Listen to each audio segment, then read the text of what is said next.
Hi all, today I'm going to install two Locksound V4 21-pin chips in a Trix marklin class 44 oil burner and a Trix marklin class 44 coal burner. Slightly different tenders. So yeah, I'm going to show how to do it, so there we go. Yeah, so there's the chips. On these 21-pin decoders you get quite a big speaker.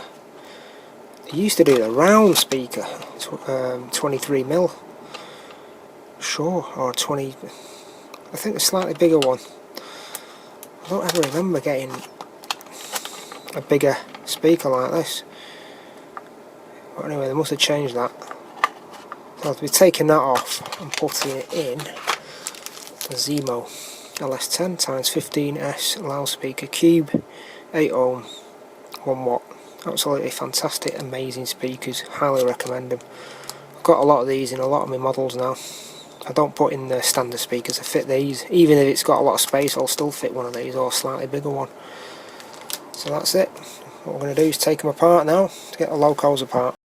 So I've taken the body off this particular loco, squeeze it off on both sides, so stick in a glue stick, flexible, that's what I use all the time. Just push in there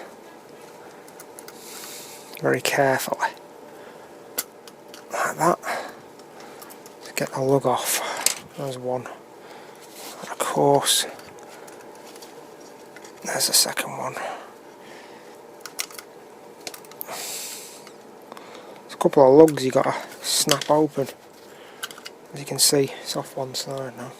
You can see that. Just do the same on the other, or it might actually just pull out this now. No, it's not going to go, so I'm going to have to do the same on the other side. Just snap out. Snap open very carefully. The other side.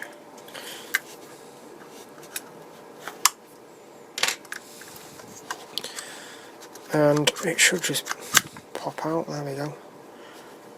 A lot of space in there actually. I might actually be able to put a big speaker in there. Maybe not. Too big, that one. Anyway, I'll be using a Zemo anyway. So turn it around. There's the interface. Dead easy.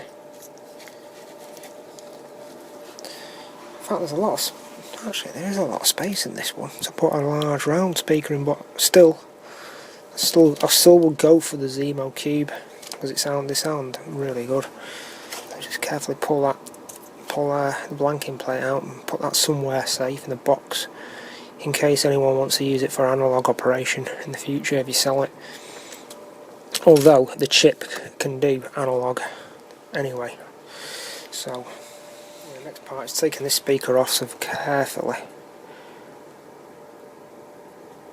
just push that out.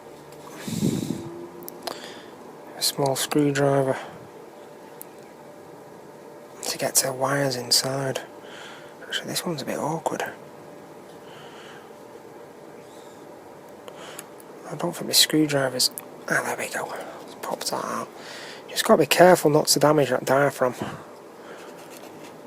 You've got to be careful as well, making sure you match up the negative and positive, because they're not coloured. They're not colour identified, I don't think. So you've got to use a tester to decide if you get them mixed up. So desoldered that. Got to be very careful as well not to treat the decoder wire area with respect, because you don't want them snapping, because if they break you're going to need a small soldering tip and a magnifying glass head unit thing to resolder back on. It's got the helping hand, which are good for holding items still. Soldering iron, bit of damp sponge.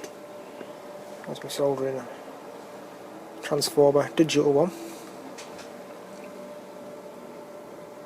So on the tip, they're interchangeable. I've got a small tiny tip on there, so makes it nice and easy. So we go, ready to desolder.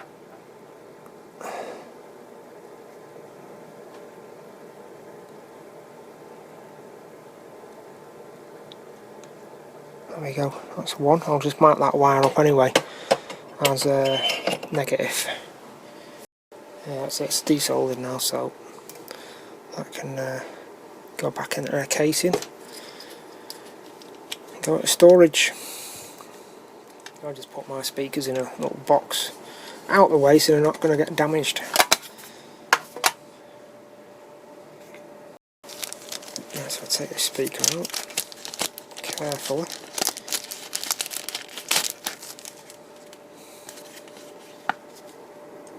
So that's the two wires on the speaker. It's really tricky, this speaker, because the terminals are really small. So that's ready to go in now. Program up.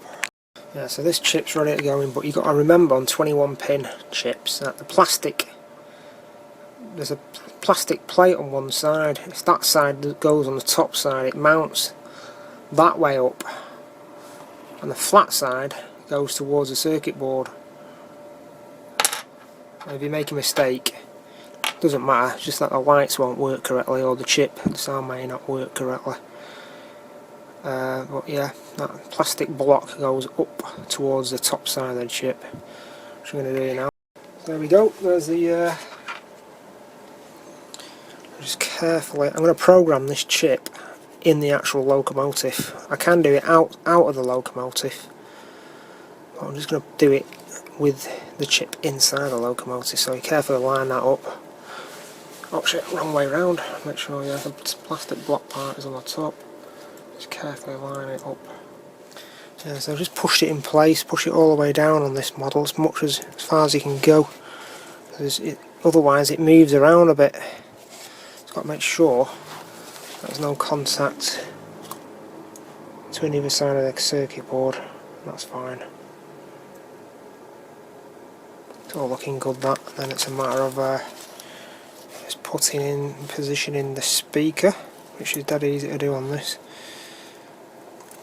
Like that, that's it. I'm just going to position that in, hold it in place with a small amount of tape. Smooth that in under there. Could do with just getting one of these glue sticks just to move the wires out of the way.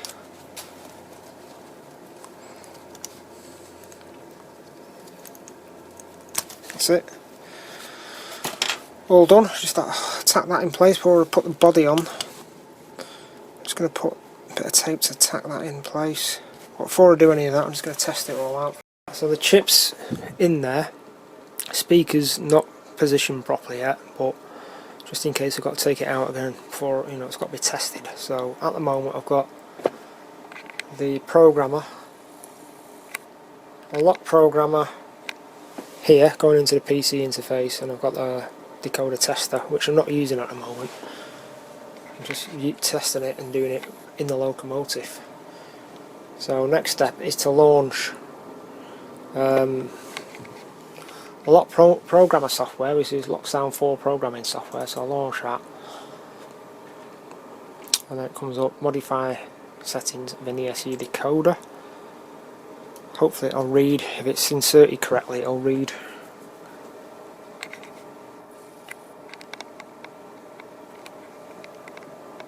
It looks like it's reading it alright. Next step is to go straight to driver's cab, fire up the decoder, see if anything happens.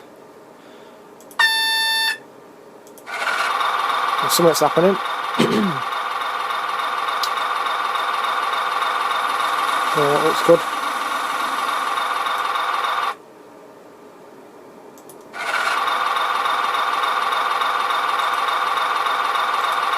Change it to 128 speed steps for the lighting to work correctly. Don't know what sound file this is. Must be just a default one. I'm not sure what that is.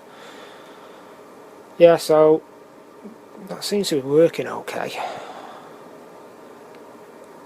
So the next stage is to just hide that away for a minute. Go onto the internet.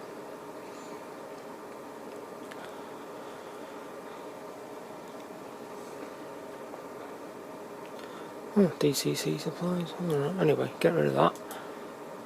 Go to ESU.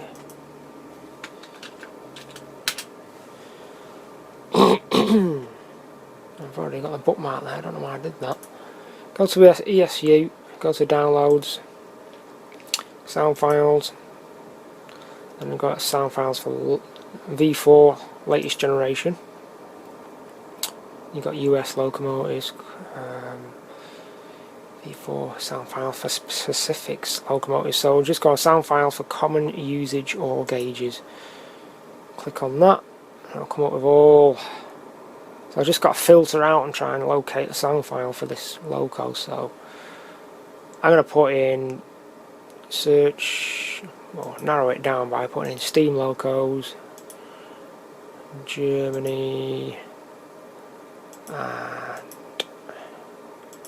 put br44.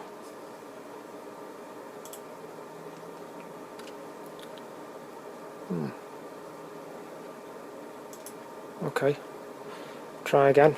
That didn't work. Steam locos, Germany, filter. Right, there we go. I should be able to narrow it down some more, but I'm just going to have a scroll through these and see if I can see a class 44.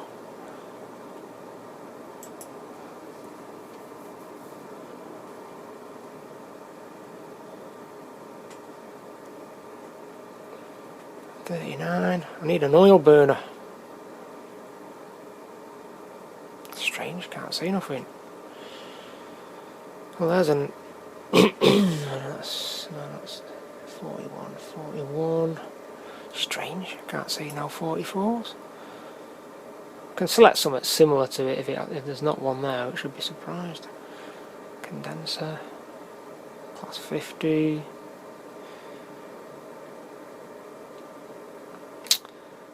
I can't believe there's no class 44 on the ESU site. That's bizarre. So I'm just going to have to go for another country maybe, or just put br44 oil in the search engine. Oh yeah, that's it. No, that's it. I don't know how did I miss that. There's the oil one. Oil burner. So we can test the sound functions straight on the website for you install.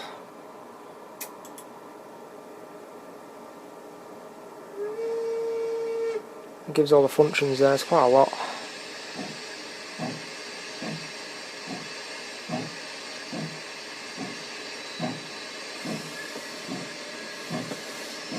Yeah, so I think that's the one. That's 1.1. So then I'll look for HO, download that file to HO in HO scale, HO sound decoder. And then you just got to agree. Download. It's downloaded it in the compressed file. So open that file. There we go, it's gone to downloads. And then you got to just open that. And that'll go straight, that's loaded straight into the programming software. I didn't have to decompress that. Some of the files are zipped where you've got to uncompress them. That seems to just load straight into the actual programming software, no problem. So anyway, next step I'm going to do is I'm just going to load up, maybe do a few settings first. Rename that particular loco address 44.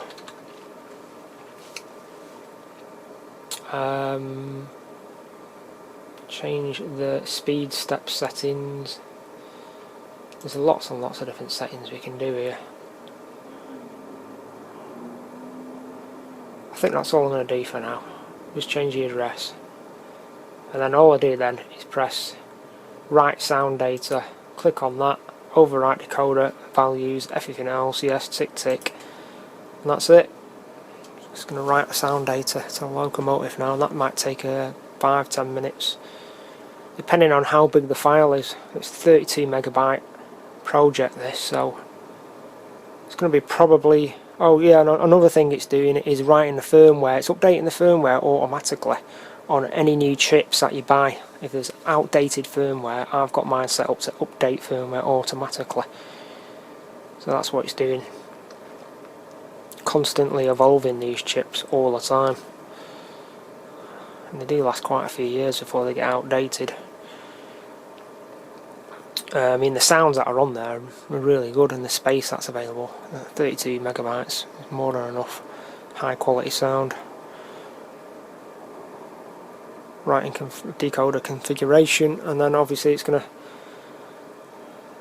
do write the sound file next. Writing sound file, so that might take a while. When I'm happy with the sound file and that's installed correctly and everything, and then I can position the speaker in properly and do all the other tweaking and all the other adjustments I need to do with the decoder at a later time. So that's it really, that's all you do to install. And as they say now, that's the sound data is going through from the PC through the programmer converter in and out of the programming tester, the decoder tester. That comes out of there, goes into the programming track, which I have quite a few of. This is my mobile programming track. I've got a fixed one as well, and then I've got a smart rail. So that's 3, I think I've got 3 in all together. Right, so it's all loaded up. Let's have a look, got a cab, switch up, 4. That sounds good. Lights working, everything's working nice. Yeah, cool.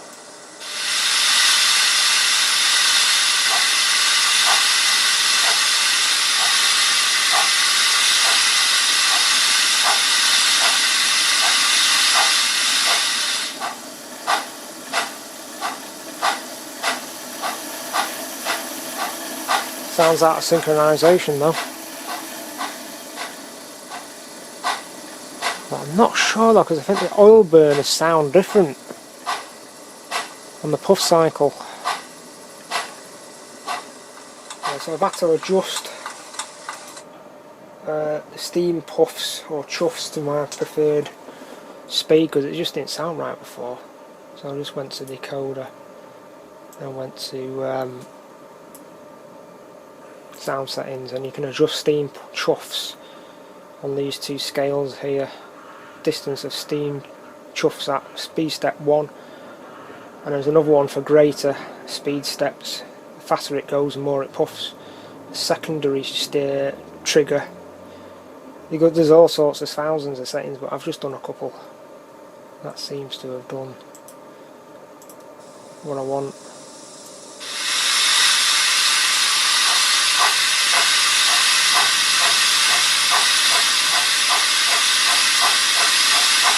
It's a 3-cylinder.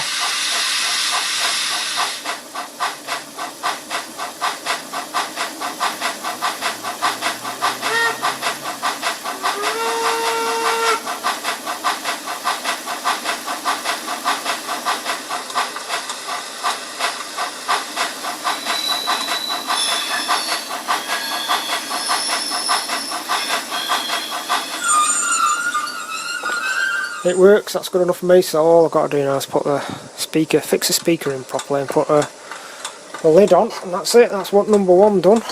Next one is the coal burner. Yeah, just using a bit of bathroom tape. Bathroom fixing, edge fixing tape for a bath seal. In your bathroom you get trim around the bath. Well, this is just a tape that holds it in position. Use it for decoders. Fraction of the cost if you buy it in a model shop.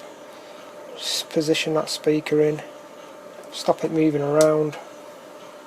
So it's just a case of getting a screwdriver, just positioning that ball in towards the speaker, That's it. Just position that a bit more.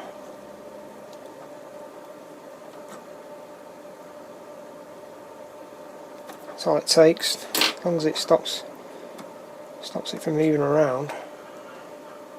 Which I put it in the wrong position actually, should have put it at the bottom. Or I've got to think about how to do this. I'm going to put this on its side actually. Mount it on its side. It's pretty tricky this because you've got a lot of cables coming up through that go into the tender for the motor. There we go. That should be fine because it's going towards the holes. Any holes you've got in the bottom, try and get the speaker to go towards the holes for the sound to come out of underneath the steam, underneath the loco, so that's fine. No speakers, those wires I'm just going to leave loose, I'm not going to tap them in. It's just a case of putting that on over the top.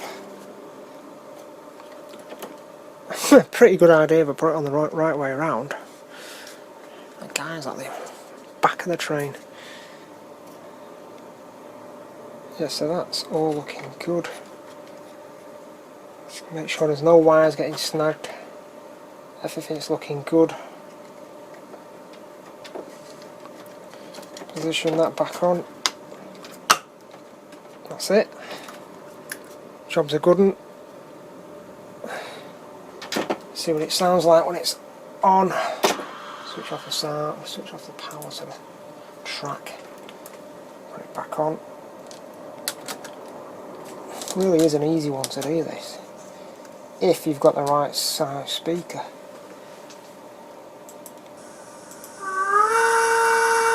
Perfect. Yeah, I like that.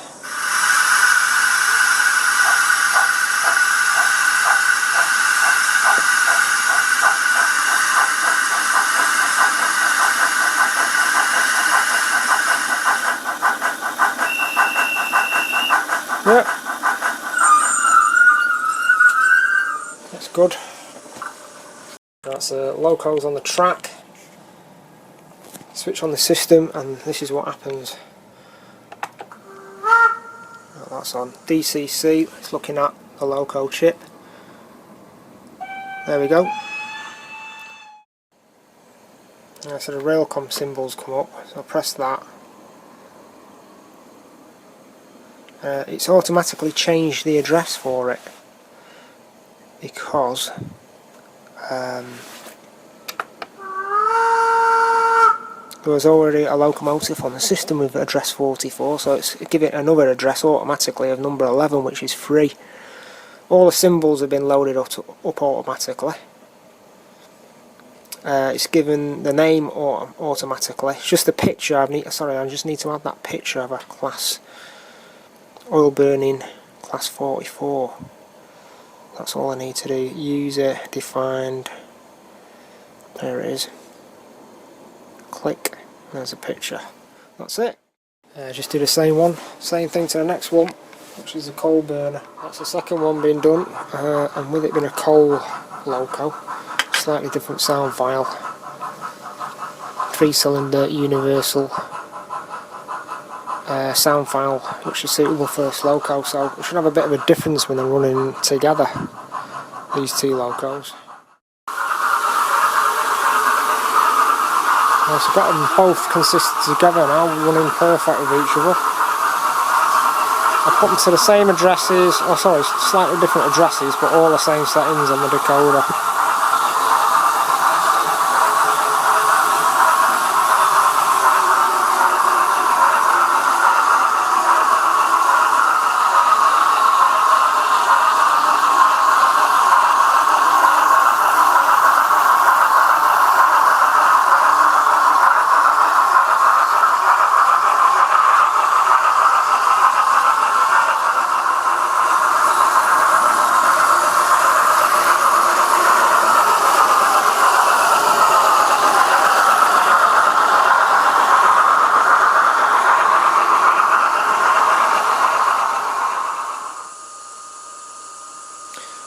So I've got these virtually running perfect now. It took me a long time to get these synchronized, running beautifully perfect with the right sound levels in different areas.